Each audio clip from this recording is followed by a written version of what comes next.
தமிழ்நாட்டிலே இடஒதுக்கீட்டை உரிமையை அனுபவிக்காத ஒரு ஆளை காட்டுங்க நீங்க. கவுண்டர் விட்டு பண்ணா வள்ளி கும்மிக்கு அனுப்புங்க. பச்சையே கேட்கறான். வேற ஜாதி நாட் அலோ. ஏண்டா முருகனே வந்து வள்ளியை கலப்பு திருமணம் பண்ணிக்கிட்டு வந்தான். உச்ச நீதிமன்ற நீதிபதிகள் 36 பேருங்க.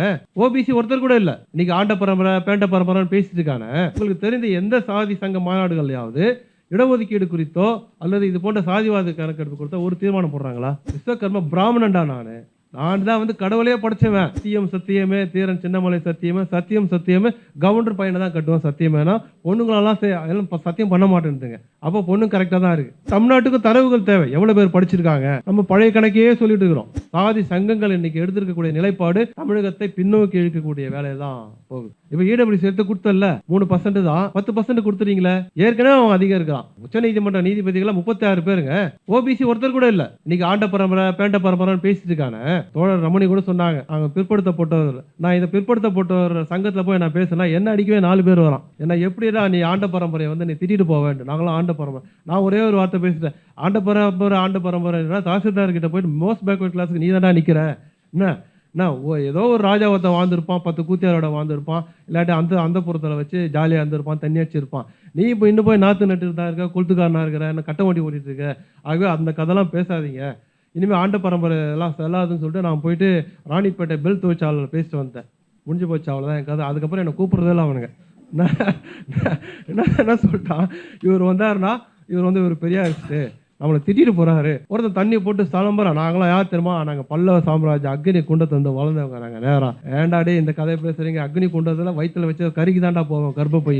இப்படி நான் பேச வேண்டியதார். ஆகவே வெளிப்படையாக ஒரு பெரியாரிய கருத்துக்களையோ அம்பேத்கர் கருத்தை கூட கேக்குவாக்கு பண்ணு. அம்பேத்கர் அரசியலமைப்பு சட்டத்தை திருத்தினார். அம்பேத்கர் 340வது சட்டத்தை கொண்டு வந்தார். அம்பேத்கர் பெண்ணுக்கு உரிமை கொடுத்தார். 8 மணி நேரம் வேலை செய்தார். இந்த இந்து மதத்துக்கு எதனா பேசினாரு, அதெல்லாம் பேசாது. புத்த மதத்துக்கு மாறினாரு, அதை பேசாது. கேக் வாக் பண்ணிட்டு போ. அம்பேத்கரை பத்தி பெரியாரா பெண் உரிமை பேசினார், பெரியார் வந்து இடஒதுக்கீடு பேசினார், அதோட பேசிட்டு போ அப்படின்னு சொல்லிட்டு இன்னும் அடிப்படையான மதத்துக்கு எதிரான சாதிக்கு எதிரான சொல்லாடல்களை எங்களால் பேச முடியாத காரணம் இன்றைக்கு எல்லா மத்திய அரசு துறைகளிலும் எல்லா தொழிற்சங்கத்திலும் பிஜேபி கடுமையாக ஊடுருவிக்கிறாங்க. நாங்களாம் வந்து இது வரைக்கும் தீபாவளி வாழ்த்து சொல்ல மாட்டோம், ஆயுத பூஜை வாழ்த்து சொல்ல மாட்டோம். ஆனால் இன்றைக்கு வந்து என்னுடைய உறுப்பு அமைப்புகளாக இருக்கிறவங்க, அதுவும் ஒரு இஸ்லாமிய தலைவராக ஒருத்தர் இருக்கிறாரு, அவங்களே ஆயுத பூஜை நடத்துறாங்க. ஆயுத பூஜை வாழ்த்துன்னு சொல்லி என்னை வேற கூப்பிடுறாங்க. நீங்க தான் வந்து பொதுச்செயலாளர் வச்சு ஆயுத பூஜை வந்து பொறிகளா தினத்தெல்லாம் வரமாட்டோம் போயா அப்படின்னு. ஸோ இப்படி இந்த சாதிய அணிதிரட்டலை பிஜேபி வந்து செய்து இதுக்கு ரொம்ப கடுமையாக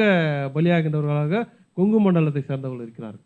அது ரொம்ப ஒரு வருத்தப்பட வேண்டிய செய்தியா இருக்கு. இன்றைக்கு நாங்கள் வந்து கிட்டத்தட்ட 3 மாத காலமாக இந்த மாதிரி ஒரு சாதிவாரி கணக்கெடுப்பு நடத்தணும் என்பதற்காக நான் வந்து ஒரு போராட்டம் ஆர்ப்பாட்டம் நடத்தலாம்ட்டு எங்களோட செயற்குழுவில் பேசினா அது வந்து ராகுல் காந்தி சொல்லிட்டார் சார், அது நடந்துடும் சார், நம்ம எதுக்கு சார் அதை நடத்தணும்? இந்த மாதிரி ஒரு நிலைமை வந்து ராகுல் காந்தி சொல்லிட்டாரு, அது நடந்துடும்.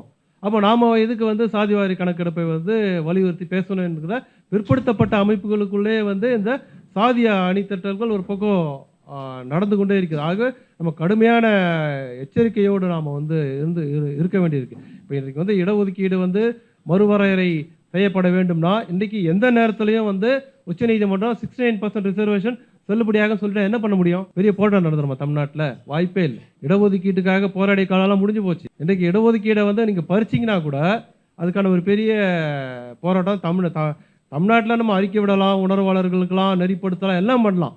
ஆனால் பெரிய அளவில் ஏதாவது ஒரு போராட்டம் நடக்குமா? அதுக்கான அணிதிரட்டல்கள் இங்க இருக்க அமைப்புகள் செய்யுமா? அரசியல் ரீதியாக வேண்டுமானாலும் செய்யப்படலாம் ஒழிய ஊழியர்கள் மத்தியில ஏற்கனவே பலனடைந்தவர்கள் மத்தியில ஏதாவது வாய்ப்பு இருக்கானா? நிச்சயமாக வாய்ப்பு இல்லை. ஆகவே நம்மை போன்ற அமைப்புகள் தான் வந்து இன்றைக்கு வந்து இந்த டேட்டாவை வந்து நம்ம எடுக்க வேண்டியதா இருக்கு. இன்றைக்கு வந்து கிரீமி லேயரை உயர்த்து 2017 உயர்த்துறாங்க. இன்னைக்கு 6 வருஷம் ஆயிடுச்சு. எப்போது எந்த அமைச்சரை பார்த்தாலும் நம்ம கடிதம் கொடுத்துட்டு தான் இருக்கிறோம். 8 லட்சம் உயர்த்திட்டாங்க. இன்றைக்கு உயர்த்தி இருந்தாலும் அது கிட்டத்தட்ட 12 லட்சமா ஆகணும்.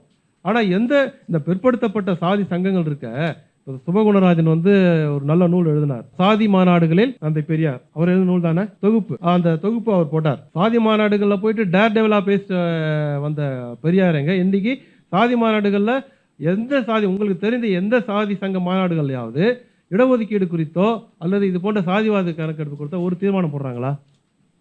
நான் எல்லா சாதி சங்க நண்பர்களோட நான் பழகிட்டு தான் இருக்கேன். நம்ம போய் சொல்லி அனுப்புவோம், நீங்கள் உங்கள் பொதுக்குழு நடக்குதுங்க, இந்த தீர்மானத்தை போடுங்க, கிரீமி லேயரை உயர்த்து சொல்லுங்க, சாதிவாரி கணக்கெடுப்பு நடத்தணும், இதை வந்து ராகுல் காந்தியே சொல்லியிருக்காரு. சோனியா காந்தி பேசுற அளவுக்கு நம்ம வந்திருக்கோம். அது ஒரு பெரிய விஷயம். அதே ஒரு பெரிய விஷயம். காரணம் அது அரசியல் நிலைப்பாடு.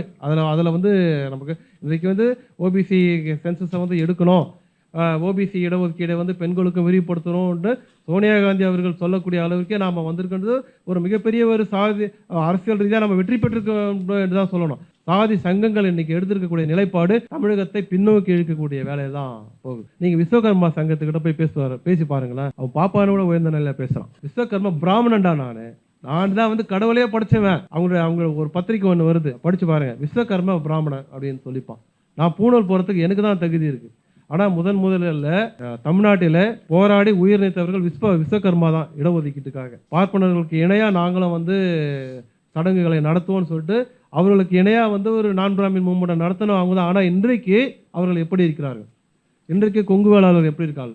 இன்றைக்கு நாடார் சங்கத்தில் மட்டும் கிட்டத்தட்ட 102 சங்கம் இருக்கு. ஒருத்தன் இன்னொரு நமக்கு அதில் ஒரு பெரிய அட்வான்டேஜ் என்ன தெரியுமா? சாதி சங்கங்களை பத்தி நம்ம கவலைப்பட்டுக்கவே வேணாம். அதாவது நம்ம தோழர் இன்குலாப் தான் சொல்வார், நக்சல் பாரிகளை அழைத்துக் கொள்ள வேறு யாருமே தேவையில்லை, அவர்களே அழைத்துக் கொள்வார்கள் அப்படின்வார். அப்போ நாங்கள் இளமையில இருக்கும்போது அவரே சொல்ல. அதே மாதிரி சாதி சங்கங்கள் வளர விடாமல் செய்யறதுக்கு இன்னொரு சாதி சங்கங்களே போதும். அவனே வந்து ஒருத்தனை வந்து கையை பிடிச்சி இழுத்துப்பான். என்ன அந்த மாதிரி அவர்கள் வந்து ஒரு முன்னெடுப்பை கூட நடத்தாமல் இடஒதுக்கீடு குறித்தோ, இது போல சாதிவாரி இடஒதுக்கீடு குறித்தோ, சாதிவாரி கணக்கெடுப்பு குறித்தோ அவர்களுக்கு இந்த விஷயங்களே தெரியாது. நீங்க எங்களை போன்றவர்கள் வந்து கூப்பிடவே மாட்டான். யாரு வாலாஜாவலோன் போன்ற வரலாறு சொல்றவங்க, இது மாதிரி இந்த மண்டல் கமிஷன் விஷயங்கள், கிரீமி லேயர் விஷயங்கள், இதை பற்றி நாங்கள் போய் கெஞ்சோம். கூப்பிடியா சும்மா ஒரு அரை மணி நேரம் வந்து உங்கள் மக்கள் நீங்கள் வந்து அறிவு விட்டுட்டு போய்வியா வேறு இல்லாட்டா எங்கள் பின்னாடியே வரமாட்டான். அவன் என்ன பண்ணுவான் குரு பூஜை வா அப்படின்னா போதும், சரக்கு போட்டு போகிறதுக்கு வந்தால் போதும், அவ்வளோதான்.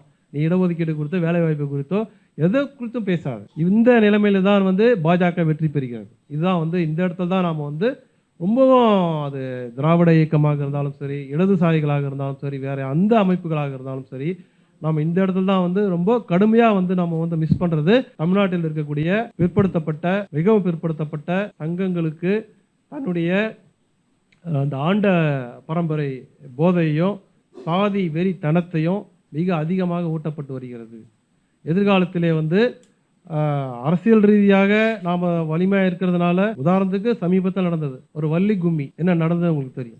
அங்க இருக்கிறவங்க சொல்றாங்க, ஒவ்வொரு பள்ளிகளிலும் போயிட்டு கவுண்டர் விட்டு பண்ணா வள்ளி கும்மிக்கு அனுப்புங்க. பச்சையே கேட்கறான். வேற ஜாதி நாட் அலோ. ஏண்டா முருகனே வந்து வள்ளியை கலப்பு திருமணம் பண்ணிக்கிட்டு வந்தான். தெய்வானே வந்து பாப்பார பொண்ணு அதை கல்யாணம் பண்ணிட்டு விட்டுட்டு ஓடி வந்துட்டு குரத்தையே வந்து கல்யாணம் பண்ணி அது பின்னாடி அலைஞ்சு கல்யாணம் பண்ணிக்கிட்டான்னு வரலாறு சொல்லுது, நம்ம சொல்லலை.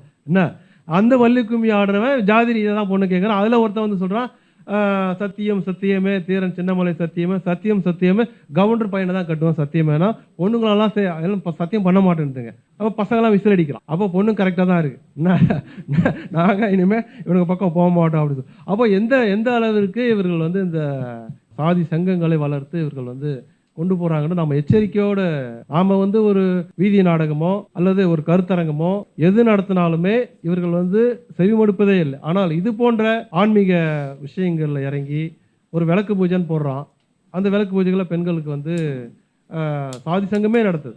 சாதி சங்கங்களே வந்து அந்தந்த சாதி தலைவர்கள் பெயரால நடத்தி இடையர்களா அவங்க பாரு உரிய நடத்துறான், இவனா வன்னியரா சித்ரா பௌர்ணமி நடத்துறான், அவனா குரு பூஜை நடத்துறான், அப்புறம் இவன் தீரன் சின்னமலை நடத்துகிறான். ஒரே ஒரு சென்னிமலையில் யாரோ ஒருத்தன் பேசிடான்றதுக்காக அந்த சென்னிமலை வட்டாரமே இன்றைக்கு பற்றி கொண்டு எரிகிறது. திருப்பூர் வட்டாரமே பற்றி கொண்டு எரிகிறது. ஆனால் இது குறித்து ஒரு தனக்கு வாய்ப்பளித்த எவ்வளவு பெரிய அதிகாரத்தை இந்த இடஒதுக்கீடு கொடுத்திருக்கு. தமிழ்நாட்டிலே இடஒதுக்கீட்டை உரிமையை அனுபவிக்காத ஒரு ஆளை காட்டுங்க. நீங்க பள்ளியில சேர்ப்பதிலிருந்து கல்லூரியில் சேர்வதிலிருந்து வேலை வாய்ப்பிலிருந்து ஏதோ ஒரு விதத்துல வந்து இடஒதுக்கீட்டு உரிமையை இந்த அரசுகள் நமக்கு செய்து கொடுத்திருக்கீங்க. சரியோ தவறோ, அது சரியான நிர்வாகம் இருக்கோ ஊழல் பண்ணுதோ அதெல்லாம் இல்லை. ஆனா இந்தியாவிலேயே ஒரு முறைப்படியான ஒரு லெவல் பிளேயிங் கிரவுண்டை வந்து தமிழ்நாடு அரசு செஞ்சிருக்கு. ஆனா இதுக்கு giving back to the community பார்த்தீங்கன்னா பிஜேபி பக்கம் போய் தன்னுடைய சாதி பெருமையையும் இதையும் பேசக்கூடிய நிலைமை வந்து இந்த அணி திரட்டலை இந்த வலதுசாரி அரசியல் மிக கடுமையாக செய்து கொண்டிருக்கிறது என்று இங்கே வந்து கருத்தையும் நான் வந்து இங்க பதிய வைக்க கடமைப்பட்டிருக்கிறேன். நிறைவாக தமிழ்நாடு அரசு இதில் மௌனமாக இருப்பது சரியல்ல. தமிழ்நாட்டுக்கு தரவுகள் தேவை. எவ்வளவு பேர் படிச்சிருக்காங்க, நம்ம பழைய கணக்கையே சொல்லிட்டு இருக்கிறோம். இன்னும் வந்து ஒரு எவ்வளவு பேர் முன்னேறி இருக்கிறாங்க, நல்ல தமிழ்நாடு வளர்ந்த மாநிலமாக இருக்கிறது என்பதை காட்டுவதற்காவது இன்னும் அந்த செக்ஷனுக்கு போய் சேரணும். இன்னும் செக்ஷன் போய் சேராத நம்ம மணிபாபா போன்ற தொழில்கள்லாம் வண்ணார்கள், குயவர்கள், மீனவர்கள் அண்டர் ரெப்ரசன்டேட்டட். நீங்க பாத்தீங்கன்னா பெருமலை நம்ம பெருசா பேசுறோம், பெருமலை கல்லர்கள் போன்றவர்களுடைய ரெப்ரசன்டேஷன்லாம் ஒண்ணுமே இல்லை. ஒருத்தர் 2 பேர் தான் நீங்க விரல் விட்டே எண்ணிடலாம். அவன் தேனி மாவட்டத்தில் அறுவாள் எடுத்து தெரியும், வெட்டுவான், பங்காளி சண்டை போடுவான், மற்ற கம்யூனிட்டி சேர்க்க விட மாட்டான், குடியேற்ற விட மாட்டான், இன்னொரு ஜாதியை கண்டா எல்லாம் பண்ணுவான். ஆனா வந்து அவர்களுடைய பங்கு மத்திய அரசு மாநில அரசுல பாத்தீங்கன்னா மாநில அரசுல வேணா இருக்கலாம், மத்திய அரசுலாம் ஒண்ணுமே இல்லை, நில். ஏதோ விரல விட்டு எண்ணக்கூடிய அளவில் தான் வந்து இருக்கிறாங்க. அப்போ ஒரு கணக்கெடுப்பு ஒன்று என்று நடத்தினால்தான். இப்போ ரோகிணி கமிஷன் என்ன சொல்றாங்க, எங்களால் டேட்டா எடுக்க முடியல, பிரிச்சு கொடுக்க முடியல. அப்போ யார் அதிகமாக பண்ணுவாங்க? இப்போ ஒரு வண்ணாரையும் ஒரு கொங்கு வேளாளர் சமூகத்தையும் நீங்க வந்து ஒரு சிவில் சர்வீசஸ் தேர்வில் வந்து போட்டியிட சொன்னா யார் வெற்றி பெறுவார்கள்? அவனுக்கு பண வசதி இருக்கு, அவன் நேரம் டெல்லியில போய் ராவ் இன்ஸ்டியூட்ல 3 லட்சம் ரூபாய் கட்டுவான், இல்லாட்டி இங்க சங்கர் ஐஏஎஸ் அகாடமியில் 1.5 லட்சம் ரூபாய் கட்டி யூபிஎஸ் எழுதுவான்.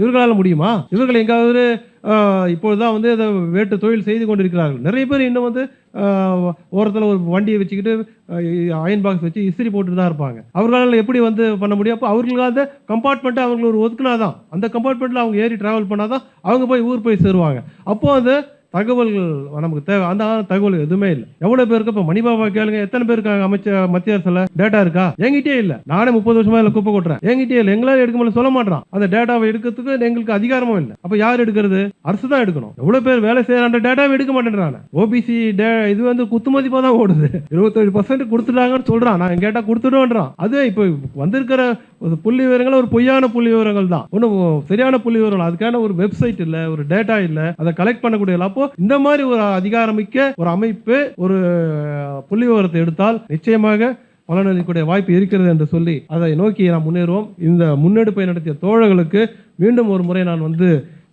நன்றி சொல்ல கடமைப்பட்டிருக்கிறேன். நாங்கள் எங்களுடைய திராவிடர் விடுதலை கழகத்திலும் இந்த தகவலை சொல்லி எங்களாலும் இது போன்ற கருத்தரங்களை நடத்துவதற்கான அடுத்த கட்ட நகர்வை நாம் இணைந்தே செய்வோம் என்று கேட்டு வாய்ப்புக்கு நன்றி கூறி விடைபெறுகின்றேன். நன்றி, வணக்கம்.